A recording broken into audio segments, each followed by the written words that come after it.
नमस्कार दोस्तों, स्वागत करते हैं आपके अपने यूट्यूब चैनल पे।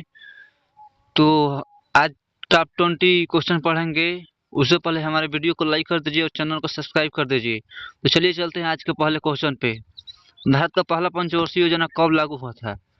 दोस्तों, इस क्वेश्चन का राइट आंसर है ऑप्शन नंबर बी, यानी 1951। दोस्तों, 1951 से 1956 तक पहली पंचवर्षीय योजना चली थी और दूसरी पंचवर्षीय योजना 1956 से 1961 तक चली थी। चलिए चलते हैं आपके अगले क्वेश्चन पे। वर्तमान में भारत की पंचवर्षीय योजना कौन सी है? दोस्तों, इस क्वेश्चन का राइट आंसर है ऑप्शन नंबर सी, यानी कि 15वीं पंचवर्षीय योजना। वर्तमान में पंचवर्षीय योजना 15वीं नंबर की चल रही है दोस्तों। चलिए चलते हैं अगले क्वेश्चन पे। भारत की पहली पंचवर्षीय योजना का मुख्य लक्ष्य क्या था? दोस्तों, इस क्वेश्चन का राइट आंसर है औद्योगिकरण और कृषि विकास, यानी कि ऑप्शन नंबर बी। दोस्तों, पहली पंचवर्षीय योजना में कृषि पे ज्यादा बल दिया गया था। चलिए चलते हैं आपके अपने अगले क्वेश्चन पे। 2025 में भारत का जीडीपी अनुमानित कितना है?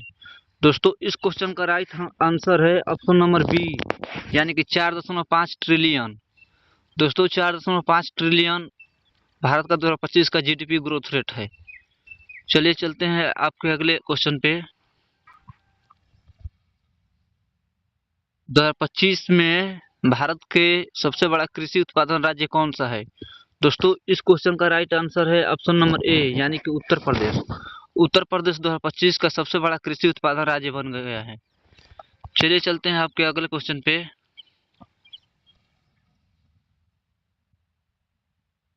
भारत में सबसे अधिक उद्योग किस राज्य में स्थित है? दोस्तों, इस क्वेश्चन का राइट आंसर है ऑप्शन नंबर बी, यानी कि महाराष्ट्र।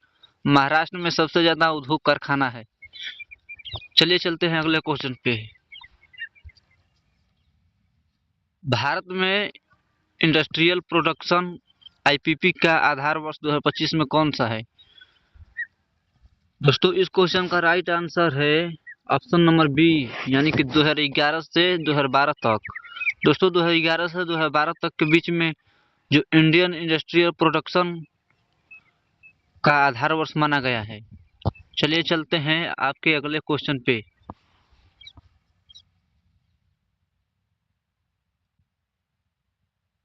2025 में भारत का मानव विकास सूचकांक लगभग कितना है? दोस्तों, मानव विकास सूचकांक ये भारत के द्वारा लागू किया जाता है। तो इस क्वेश्चन का राइट आंसर है ऑप्शन नंबर सी, यानी कि 0.660 लगभग है। चलिए चलते हैं आपके अगले क्वेश्चन पे।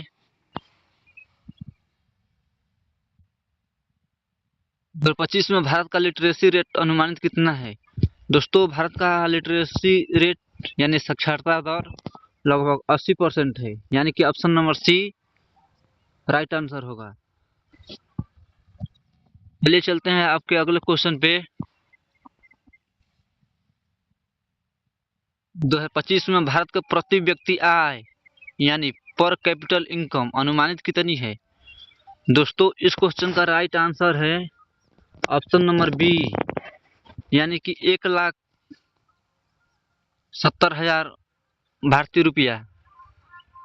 पर कैपिटल पर व्यक्ति आय 1,70,000 रुपया लगभग है प्रति वर्ष का। चलिए चलते हैं आपके अगले क्वेश्चन पे। दोस्तों, इससे पहले कि यदि आपको कोई भी क्वेश्चन का जवाब आता है तो आप कमेंट बॉक्स में जरूर बताएं और हमारे चैनल को सब्सक्राइब जरूर से जरूर करें। चलिए क्वेश्चन 11 देखिए क्या कहता है। भारत का सबसे बड़ा निर्यातक राज्य कौन सा है? दोस्तों, इस क्वेश्चन का राइट आंसर है ऑप्शन नंबर बी, यानी गुजरात। गुजरात सबसे ज्यादा निर्यातक वाला राज्य बन चुका है, यानी कि भारत से कोई भी वस्तु दूसरे देश में भेजना उसे निर्यात कहते हैं और कोई दूसरे देश से सामान भारत खरीदता है उसे आयात कहते हैं। चलिए चलते हैं आपके अगले क्वेश्चन पे। भारत में सबसे अधिक बिजली उत्पादन करने वाला स्रोत कौन सा है? दोस्तों, इस क्वेश्चन का राइट आंसर है ऑप्शन नंबर ए, यानी कि कोयला।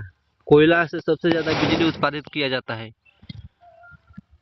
चलिए चलते हैं अगले क्वेश्चन पे।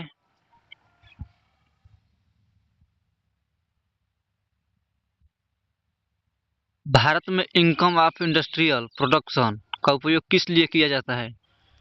दोस्तों, production index of industrial production का उपयोग भारत में औद्योगिक उत्पादन के स्तर को आकलन के लिए किया जाता है, यानी option number B right answer होगा।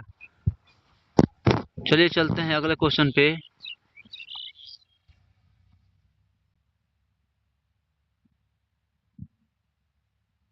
भारत में सबसे ज्यादा निर्मित वस्तु कौन सी है?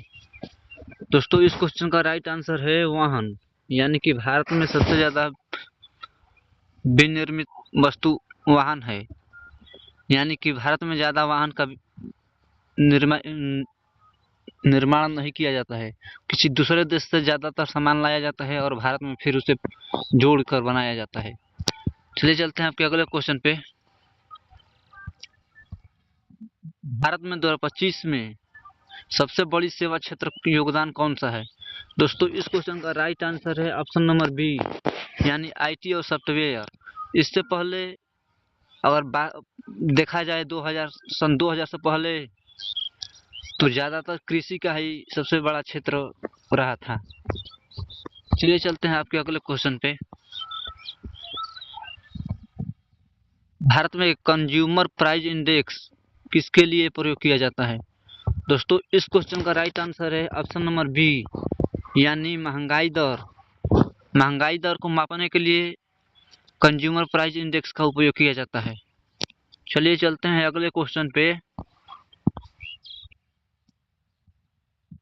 2025 में भारत का सबसे बड़ा बंदरगाह कौन सा है? दोस्तों, इस क्वेश्चन का राइट आंसर है ऑप्शन नंबर ए, यानी मुंबई। मुंबई भारत का सबसे बड़ा बंदरगाह है। चलिए चलते हैं अगले क्वेश्चन पे। भारत में इंडेक्स ऑफ एग्रीकल्चर प्रोडक्शन किसके लिए प्रयोग किया जाता है?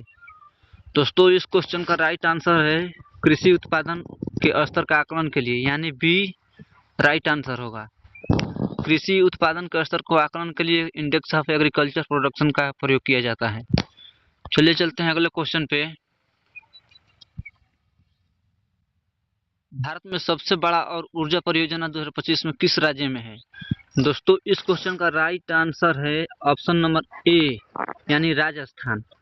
राजस्थान सबसे बड़ा ऊर्जा परियोजना का राज्य बन चुका है। चलिए चलते हैं अगले क्वेश्चन पे। भारत की सबसे बड़ी जल विद्युत परियोजना कौन सी है? दोस्तों, इस क्वेश्चन का राइट आंसर है ऑप्शन नंबर डी, यानी Teesta hydro power. Teesta hydro power जो बना है वो तीस्ता नदी पर बना है।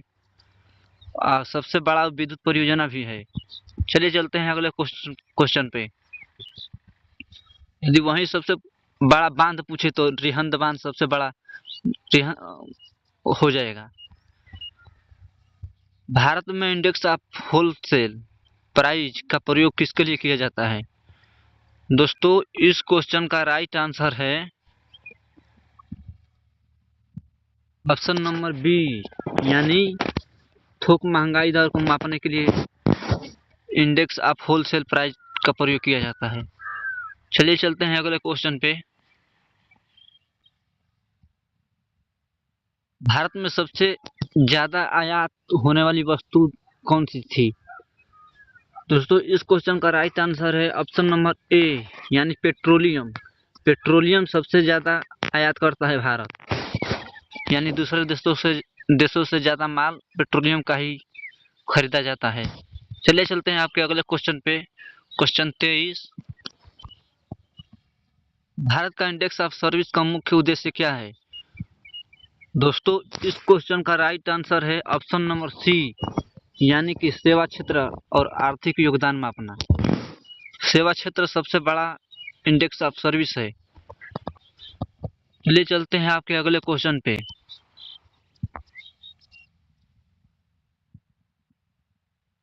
भारत में 2025 में सबसे अधिक ट्रक और वाहन निर्माण कौन सा राज्य हुआ है? 2025 में ट्रक वाहन का निर्माण किस राज्य में सबसे ज्यादा हुआ है? दोस्तों इस क्वेश्चन का राइट आंसर है ऑप्शन नंबर ए, यानी महाराष्ट्र। महाराष्ट्र में ट्रक और वाहन का निर्माण सबसे ज्यादा हुआ है।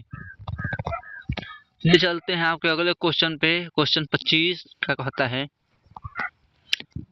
भारत में 2025 के अनुसार सबसे ज्यादा मोबाइल उपयोगकर्ता किस राज्य में है? दोस्तों इस क्वेश्चन का राइट आंसर है ऑप्शन नंबर बी, यानी उत्तर प्रदेश। उत्तर प्रदेश में सबसे ज्यादा मोबाइल उपयोगकर्ता वाले राज्य बन चुका है। यहाँ पे सबसे ज्यादा हर यूजर, लगभग हर घर में ज्यादा से ज्यादा मोबाइल पाई जा रही है। चलिए चलते हैं आपके अगले क्वेश्चन पे। भारत में 2025 में सबसे अधिक निर्यातित आईटी सेवा किस क्षेत्र से होती है? दोस्तों इस क्वेश्चन का राइट आंसर है ऑप्शन नंबर ए, यानी सॉफ्टवेयर। सॉफ्टवेयर में सबसे ज्यादा निर्यातित सेवा वाला क्षेत्र है सॉफ्टवेयर। चलिए चलते हैं आपके अगले क्वेश्चन पे। भारत में 2025 में इंडेक्स ऑफ इंडस्ट्रियल प्रोडक्शन किस आधार पर तैयार किया जाता है? दोस्तों इस क्वेश्चन का राइट आंसर है ऑप्शन नंबर बी, यानी औद्योगिक उत्पादन। औद्योगिक उत्पादन के आधार पर इंडेक्स ऑफ इंडस्ट्रियल प्रोडक्शन का प्रयोग किया जाता है। ले चलते हैं अगले क्वेश्चन पे। भारत में इंडेक्स ऑफ रिटेल प्राइस यानी आरपीआई का उपयोग किसके लिए किया जाता है? दोस्तों इस क्वेश्चन का राइट आंसर है ऑप्शन नंबर ए, यानी खुदरा महंगाई को मापने के लिए। खुदरा महंगाई को मापने के लिए इंडेक्स ऑफ रिटेल प्राइस का प्रयोग किया जाता है। चलिए चलते हैं अगले क्वेश्चन पे।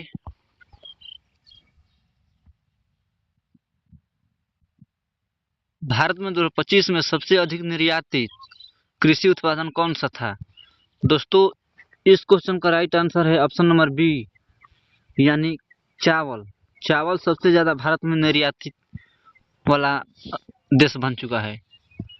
दोस्तों यदि आपको ये वीडियो पसंद आई हो तो हमारे चैनल को सब्सक्राइब कर दीजिए और वीडियो को लाइक कर दीजिए, क्योंकि आपके लिए मैं डेली वीडियो बनाता हूँ और डेली ग्रुप डी के लिए मोस्ट इम्पोर्टेंट क्वेश्चन लेकर आऊँगा।